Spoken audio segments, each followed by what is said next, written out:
Les centres de loisirs, endroit tout trouvé pour de nombreux parents pour amener leurs enfants à apprendre la poterie, faire du sport et aussi étudier la chimie. Des activités variées qui laisseront de bons souvenirs. Le 10 août 1945, les Vietnamiens se soulèvent contre les Japonais. L'imbroglio va déboucher sur la première guerre d'Indochine. Madame, Messieurs, bonsoir. Les vacances battent leur plein, les parents occupent comme ils peuvent leurs enfants. Et pour ne pas que les tout-petits s'ennuient, un centre aéré propose comme activité aux enfants la poterie, le sport, l'étude de la chimie, ce qui permet aux enfants de laisser libre cours à leur imagination. Honorine Anigori nous plonge dans ce monde plein de surprises. Ce sont des enfants de 2 à 15 ans, au nombre de 46, qui participent à ce centre aéré de 3 semaines. Ils apprennent dans ce lieu, entre autres, des jeux éducatifs, récréatifs, la pâtisserie, la danse, le sport et les arts plastiques. L'objectif est d'enrichir leurs connaissances et de les épanouir. J'organise ce centre aéré pour donner la joie aux enfants et surtout aider les parents à pouvoir distraire les enfants. Parce que pendant les vacances, souvent les enfants s'ennuient à la maison, ils ont tendance à regarder la télé, à se tourner les pouces. Et bon, ce centre aéré permet aux enfants de venir vraiment passer du bon temps avec plusieurs activités qu'on a, la peinture, la danse, la pâtisserie, la poterie. Et vraiment chaque vendredi, on organise des visites guidées. Par contre, ils aiment bien, ils assimilent bien. Surtout moi, je suis un peu étonnée par les tout petits qui apprennent vraiment vite. Ces moments sont beaucoup appréciés par les enfants, à entendre Malika Yao et Antoine Kouma. Allez. Et puis, on saute, juste on montre. Et puis, on monte et on descend. J'ai bien assimilé les cours de danse parce que j'aime danser. Ma matière, c'est la danse, la cuisine, le sport. Ici, on fait des activités très chouettes. On fait la pâtisserie, la culture, on fait la danse, on fait un conte. Et puis on s'amuse beaucoup. Je suis contente d'être ici. Ces tout petits également se sentent bien dans ce centre. Eux qui sont devenus de grands bâtisseurs de châteaux. Je joue avec mes amis. Là, ça, tu fais comme ça. Et puis tu mets le nôtre. Et tu mets le truc ici. Je fais un château pour mettre on met un en bas, on met un en haut et puis si qu'on fait le château. Anissé Zadi, chorégraphe, affirme que l'enfant a beaucoup à gagner dans la danse. Ça les emmène à déjà réfléchir, ça les emmène à travailler beaucoup, ça les emmène à déjà travailler énormément les contes. Donc, parce que c'est la danse qui permet aux enfants de déjà, même aux grandes personnes, de déjà anticiper sur beaucoup de choses en fait. Le centre aéré Vacancia by le monde des Boutchou, un milieu qui occupe sainement les enfants. Les enfants s'amusent pendant les vacances et ils attendent aussi les résultats des différents examens. Les résultats des affectations en 6e sont disponibles. Sachez que la session du certificat d'études primaires élémentaires a enregistré plus de 300 000 admis sur 473 306 candidats. L'Agence Emploi Jeunes et les organisations du groupement professionnel mettent en œuvre les programmes d'insertion professionnelle des jeunes qui sont sortis du système éducatif. Cette rencontre se situe dans le cadre de l'opérationnalisation du projet Emploi Jeunes et développement des compétences. Grace Kando nous explique comment s'est déroulée la rencontre. Chaque année, des milliers de jeunes diplômés sortent du système éducatif. Mais comment faciliter leur insertion professionnelle en tenant compte des besoins des entreprises? Pour trouver des solutions durables, l'Agence Emploi Jeunes et des organisations de groupement professionnels échangent sur la question. Nous entendons, en tant que groupement professionnel, agir dans, la cartographie des emplois qu'on peut mettre à disposition des jeunes dans la formation, dans l'accompagnement, dans les stages qu'on peut promouvoir à cette jeunesse ivoirienne, parce que nous sommes un secteur qui est très pourvoyeur d'emplois et donc il est important qu'on se mobilise pour faciliter les jeunes à l'accès à ces emplois. L'agence Emploi Jeunes est le guichet unique de l'emploi jeune en Côte d'Ivoire. Elle met en œuvre une politique de promotion et d'insertion des jeunes. L'ensemble de nos programmes, on doit les confronter à la réalité du marché du travail. Et ces véritables acteurs qui sont sur le marché du travail, c'est bel et bien les entreprises à travers leur groupement. C'est eux qui ont les réels besoins. Donc nous, dans notre volonté de rapprocher, j'avais dit, les jeunes pour qu'ils soient plus employables, il faudrait qu'on travaille de concert avec ces entreprises.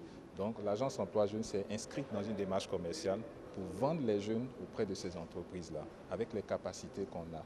L'agence veut donc s'appuyer sur les entreprises pour réussir sa politique d'insertion des jeunes. Cette politique nationale de l'emploi 2016-2020 a été élaborée par le gouvernement. Elle se décline en 5 stratégies, notamment des programmes d'aide à l'embauche, des formations complémentaires qualifiantes et des programmes d'apprentissage. Le Rassemblement international des femmes au pied de Jésus est à sa 6e édition, une rencontre qui vise à la restauration de la femme chrétienne. Cette restauration ne peut se faire que par l'étude et la pratique de la parole de Dieu. Honorine Anigori était à la cathédrale Saint-Paul du Plateau. Paris gagné pour le RIF 2017. Femmes couronne de gloire, vit ton appel, est le thème de la 6e édition du RIF, le Rassemblement international des femmes au pied de Jésus. Pour le ministère catholique d'évangélisation des femmes, le MICEF, de la communauté catholique Mère du Divin Amour, il s'agit d'appeler les femmes à un réveil spirituel, de les aider à traduire l'évangile en termes de comportement décent et à gérer ainsi leurs problèmes à la lumière de la parole de Dieu. Le RIF 2017, avec pour thème « Femme couronne de gloire, vis ton appel », doit être pour nous toutes un retour réel aux valeurs divines. Voici, bien aimés, le challenge et le pari que nous voulons gagner. Toi, femme, Dieu veut encore te donner sa couronne, puisque cette couronne elle est tombée et que Dieu la ramasse par Jésus-Christ pour mettre cela sur ta tête, pour que ton humanité en tant que femme soit bénie, pour que l'humanité soit totalement renouvelée dans le sang de Jésus. Message bien perçu par les participantes à cette grande rencontre.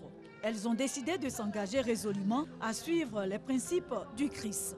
Pour que chaque femme de la Côte d'Ivoire porte sa couronne. Moi aujourd'hui, j'accepte de lui donner ma vie pour toujours jusqu'à la mort.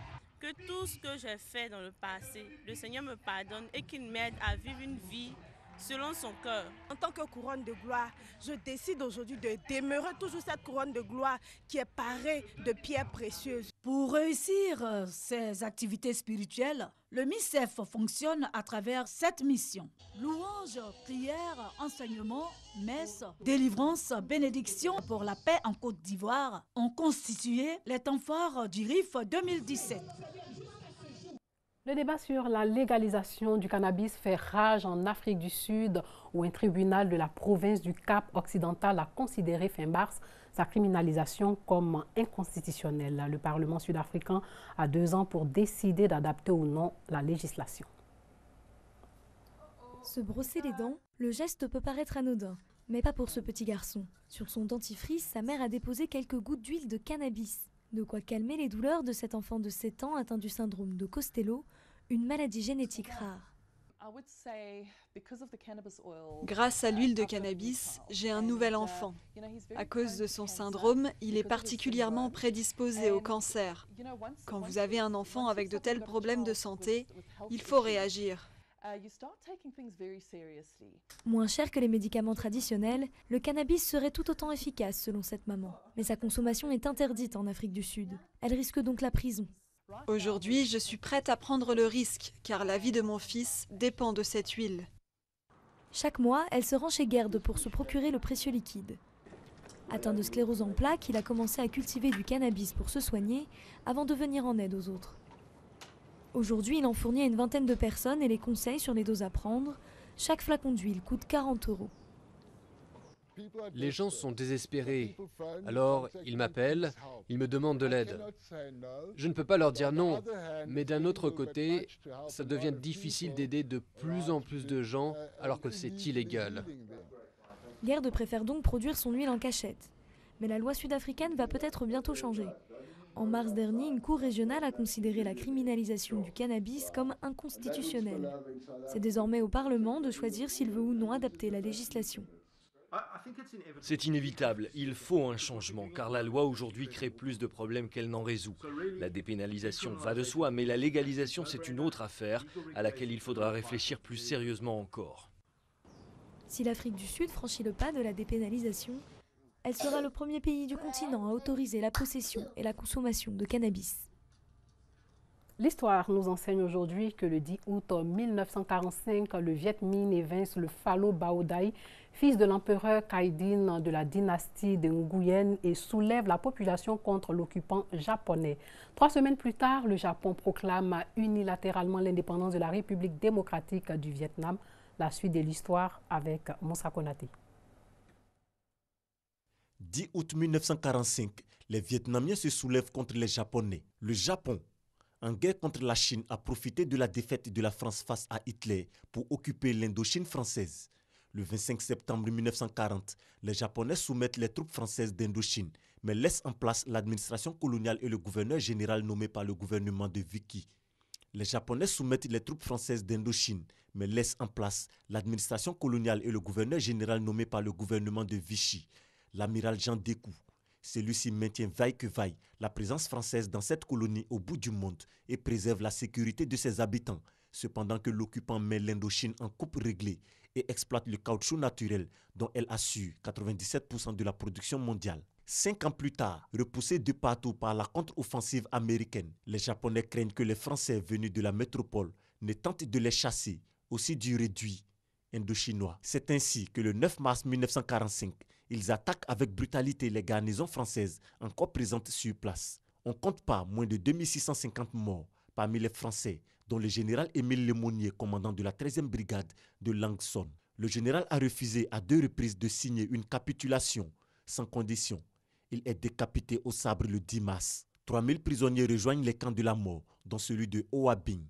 Parmi les 19 000 civils français, 3000 sont aussi internés et parfois torturés. Les autres sont astreints à résidence forcée sous la férule de la Kempeitai, la police politique de l'armée impériale nippone.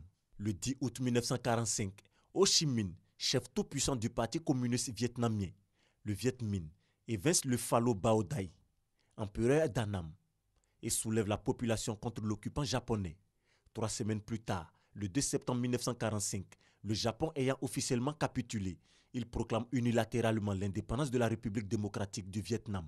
Son initiative est ignorée par le gouvernement provisoire du général de Gaulle à Paris, comme par les conférenciers réunis à Potsdam, lesquels décident de partager l'Indochine suivant le 16e parallèle entre les Chinois de Chiang Kai-shek au nord et les Britanniques au sud. L'imbroglio va déboucher sur la première guerre d'Indochine. Avant de nous dire au revoir, sachez que Marie-Josée Talou est en course pour le 200 mètres dames aux mondiaux d'athlétisme de Londres et c'est tout à l'heure. Elle va tenter donc de se qualifier en finale. Restez sur RTI 2 donc pour suivre cette course contre le chrono.